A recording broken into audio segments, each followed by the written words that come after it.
Singer Ambedkar Nagar बहुत बहुत धन्यवाद।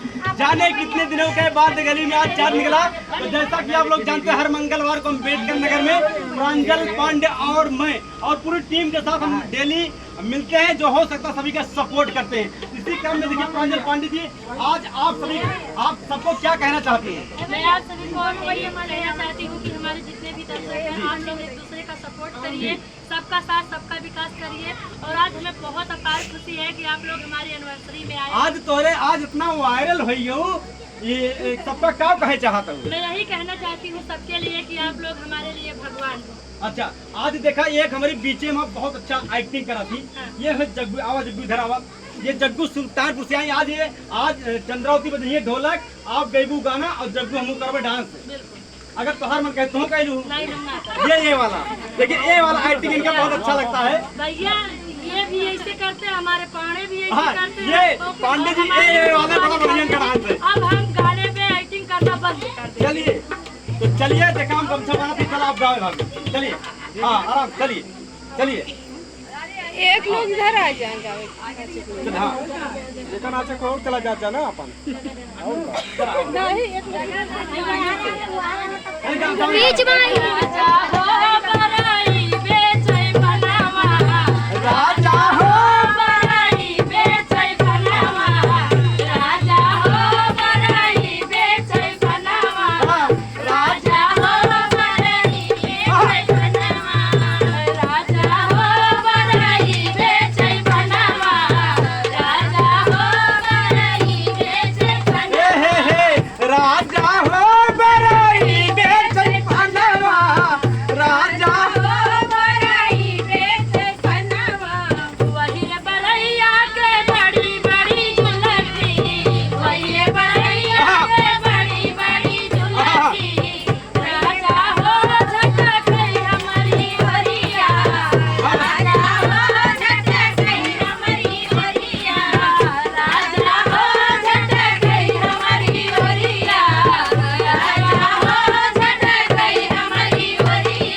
राजा हो बरई बेचे पनवा, ये प्रांजल पांडे का वायरल गीत है और बहुत सारे लोग ये ओरिजिनल गाने भी पड़े हैं आपके चैनल पे। अब